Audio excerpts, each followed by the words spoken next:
Subscriber வந்து பார்த்தீங்கன்னா, ஒரு கமெண்ட் போட்டிருந்தாரு. என்னதுன்னா, நீங்க மளிகை கடையில வந்து லாஸே இல்லாம கிரெடிட்ல குடுக்குறத வந்து லாஸே இல்லாம எப்படி நம்ம பிசினஸ கொண்டு போக முடியும்? அப்படின்னு சொல்லிட்டு நம்ம சப்ஸ்கிரைபர் கேட்டிருக்காரு.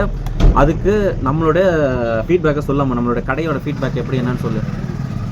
எங்கள் ஷாப்புக்குமே வந்து கிரெடிட் கேட்காம யாரும் வந்து ரன் பண்ண முடியாது. எங்கள் ஷாப்புக்கும் கிரெடிட் வந்து கொடுத்துட்டு தான் இருக்கோம். அது எப்படி கொடுக்குறோம் அப்படின்றது பார்த்திங்கன்னா, ரெகுலராக ஒருத்தர் வராங்க, வந்துகிட்டே இருக்கிறாங்க. எங்களோட ஷாப்புக்கு மெயினாக வந்து பார்த்திங்கன்னா, கம்பெனிக்கு போகிறவங்களாம் பாசிங் கஸ்டமர்ஸ் அதிகம். அதனால் வந்து யாருமே அவங்க வீடு எங்கே இருக்குது, அவங்க வந்து எங்கே ஒர்க் பண்ணுறாங்க அப்படின்லாம் நம்மளுக்கு தெரியாது. எந்த கம்பெனின்னு கூட தெரியாது. அவங்கள நம்பி நாங்கள் கிரெடிட் கொடுக்க முடியாது கம்பல்சரி. அப்படி இருக்கும் பட்சத்தில் நாங்கள் எப்படி கொடுக்குறோம் அப்படின்னு சொல்லி பார்த்திங்கன்னா, அந்த இப்போ வந்து நாங்கள் வந்து நிறைய ஒரு 5-6 கம்பெனிக்கு வந்து டீ சப்ளை பண்ணிகிட்ருக்கோம். அந்த டீ சப்ளை கொடுக்குறதுனால அந்த ஓனர் மேனேஜர் வந்து எங்களுக்கு பழக்கம், சரிங்களா? அந்த ஓனர் மேனேஜர் பழக்கன்றனால அங்கே ஒர்க் பண்ணுற ஹிந்திக்காரங்களாக இருக்கட்டும், இல்லை தமிழ்காரங்களா யாராக வேணா இருக்கட்டும், அவங்க மூலிமா யாராவது வந்து எங்களுக்கு கிரெடிட் கேட்குறாங்க அப்படின்னா அந்த மெம்பர்ஸ்க்கு மட்டும்தான் நாங்கள் வந்து கிரெடிட் வந்து கொடுத்துட்ருக்கோம். ஏன்னா அவங்கள நம்பி தான் கொடுக்குறோம். ஏன்னா அவங்க டீ சப்ளை பண்ணுறதுனால ஓனர் வந்து அவங்களுக்கு சேலரியிலேருந்து எங்களுக்கு கட் பண்ணி அவங்களோட பேமெண்ட் என்னவோ எங்களுக்கு கண்டிப்பாக போட்டுடுறாங்க. அதுக்கப்புறம் இப்போ இன்கேஸ் வந்து இப்போ அந்த மாதிரி இப்போ வெறும் மளிகை கடை தான் வச்சிருக்காங்க, எங்ககிட்ட டீ பிஸ்னஸ்லாம் நாங்கள் எதுவும் கம்பெனிக்கெலாம் எதுவும் சப்ளை பண்ணல அப்படின்ற பட்சத்தில் வந்து ஒருத்தர் கிரெடிட்டில் வந்து கேட்குறாரு அப்படின்னா நம்ம எந்த ஒரு வாரண்டி கேரண்டியெல்லாம் நம்ம கொடுக்க முடியும்? அப்படி இப்போ நாங்கள் டீ கொடுக்குறதுனால சரியாக போச்சு. நிறைய பேர் வந்து இப்போ மளிகை கடை மட்டும்தான் நீங்கள் ரன் பண்ணிட்டு இருக்கீங்க அப்படின்னா அந்த பர்சன் வந்து இப்போ கிரெடிட் கேட்குறாங்க அப்படின்னா அவங்களுக்கு நீங்கள் எந்த மாதிரி நீங்கள் ப்ரொவைட் பண்ணலாம்னா, அவங்க இருக்கிறது வந்து ஓன் ஹவுஸாக இருக்குது அப்படின்னா நீங்கள் அவங்க ஓன் ஹவுஸாக இருக்குன்னா கண்டிப்பாக நீங்கள் வந்து ப்ரொவைட் பண்ணலாம். இன்னொன்று ஓன் ஹவுஸ் இல்லை, அவங்க ரெண்ட்டுக்கு தான் இருக்காங்க அப்படின்னா அந்த ஓனர் வந்து பார்த்திங்கன்னா அந்த பில்டிங் வந்து எப்படி அவங்க வந்து அட்வான்ஸ் பே பண்ணியிருப்பாங்க.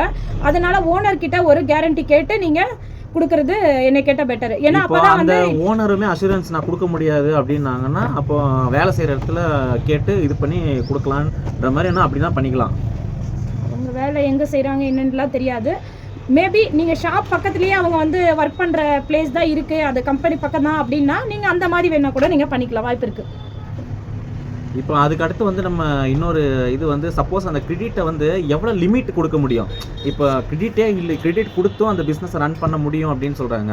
இப்போ ஒரு அப்ராக்சிமேட்டாக வந்து எல்லாருக்கும் கிரெடிட்னா எவ்வளோ வரையும் கொடுக்கலாம்? அதாவது வந்து ஒரு மளிகை கடையில் ஒருத்தர் வராரு, அவர் 20,000 சம்பளம் வாங்குறாரு, 20 இல்லை 15, ஹிந்திக்காரனோ தமிழ்காரனோ, ஒரு அப்ராக்சிமேட்டாக கிரெடிட் வந்து எவ்வளோ லிமிட்டுக்கு மேலே போகக்கூடாதுன்னு கேட்குற ஒரு மளிகை கடையில் சிங்கிள் பர்சனாக இருக்காங்க அப்படின்னா கண்டிப்பாக அவங்களுக்கு ஒரு 2,000 ஒரு 2,000 மேலே நீங்கள் கொடுக்க தேவையில்லை. அதே ஒரு ஃபேமிலியா இருந்தா ஒரு 4 to 5 அவ்வளவுதான் ரேஞ்ச்.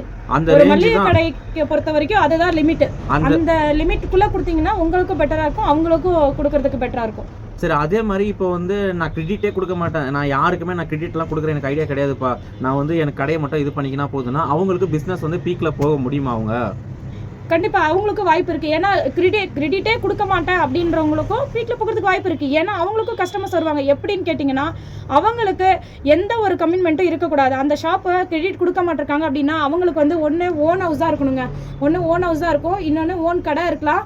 அந்த ரெண்டையும் வந்து ஓனில் வச்சு ரன் பண்ணுறவங்களுக்கு எந்த ஒரு கமிட்மெண்ட்டும் இருக்க தேவையில்லை. அவங்களுக்கு வந்து திங்ஸ் வாங்குறதுக்கு, ஐட்டம் போடுறதுக்கு பேமெண்ட் இருந்தால் போதும், சரிங்களா? மற்றபடி கரண்ட் பில் இதுக்காக இருந்தால் போதும். அதனால் அவங்க வந்து கம்பல்சரி பண்ணலாம். இல்லை எனக்கு கமிட்மெண்ட்டும் இருக்குது, நான் ரெண்ட்டுக்கு இருக்கிறேன், நான் ஆனால் கிரெடிட் கொடுக்க மாட்டேன் அப்படின்னா அவங்களுக்கு வந்து பீக்கில் கொண்டு போகிறது கொஞ்சம் ரொம்பவுமே கஷ்டம்தான் என்னை கேட்டால். இப்போ மளிகை கடை பிஸ்னஸை பொறுத்த வரையும் கடன் கொடுக்கலாம், 5,000க்குள்ளே தான் கொடுக்கணும், அதுக்கு மேலே கொடுக்கக்கூடாது. அவங்கள வந்து அந்த அமௌண்ட்டை, கடன் கட்டுற அமௌண்ட்டை வந்து ஒரு பேமெண்ட் வர்றதை வந்து ஒரு எத்தனாம் தேதி நம்ம இன்ஃபார்ம் பண்ணால் போதும், இல்லை வந்து நம்ம அவங்ககிட்ட அவங்களே கரெக்டாக கொடுத்துருவாங்களா, இல்லை நம்ம அப்பப்போ இன்டிமேட் பண்ணிகிட்டே இருக்கணுமா? இல்லை அவங்க கிட்ட கிரெடிட் கேட்கும் போதே கேட்டுருங்க. ஃபஸ்ட்டு வந்து நீங்கள் எந்த டேட்டில் எங்களுக்கு இப்போ அமௌண்ட்டை வந்து நீங்கள் கொடுப்பீங்க அப்படின்னு சொல்லி கேளுங்க. அவங்க வந்து ஒரு சேலரி டேட்லேருந்து நெக்ஸ்ட் டேவோ இல்லை 2 days டைம் வச்சு நீங்கள் அவங்க சொல்லுவாங்க. அந்த டேட்டு கன்ஃபார்ம் பண்ணிவிட்டு நீங்கள் அந்த டேட்லேருந்து ஒரு 3-4 days வந்து நீங்கள் கால்குலேட் பண்ணி நீங்கள் கண்டிப்பாக கம்பல்சரி கேட்டே ஆகணும். அப்படி ரிப்பீட்டடாக நம்ம கேட்டால் மட்டும்தாங்க நம்மளுக்கு பேமெண்ட்டும் கரெக்டாக வரும். அது ஒரு பாயிண்ட் இருக்குது. அப்போனா இதுலேருந்து என்ன தெரியுது அப்படின்னா மளிகை கடைக்காரங்க எல்லாருமே சொல்கிறேன், கிரெடிட் கொடுக்காம யாரும் 70% 90% பிஸ்னஸ் நடத்த முடியாது. கொடுத்தாலும் அஷூரன்ஸ் ஒன்று வேணும், சரிங்களா? ஒரு கேரண்டர் யாருன்னா ஒருத்தர் வேணும். இன்றைக்கி வந்து என்ன சொல்கிறது, யாருனாலும் ஏமாற்றிட்டு போகிற இது மைண்ட் தாட்டில் தான் இருக்கிறாங்க. ஒரு அஷூரன்ஸ் ஒருத்தர் இருந்தால் மட்டும் தான் பண்ண முடியுன்றதை தெளிவாக சொல்கிறோம் நாங்களும். இதை பார்க்குற நீங்களும் அவ்வளோதான், நீங்கள் வந்து ஒரு கேரண்டியோட இது பண்ணி கண்டிப்பாக பிஸ்னஸை கொடுங்க. அப்போ தான் வந்து உங்களுக்கு பிஸ்னஸ் போகும், சரிங்களா?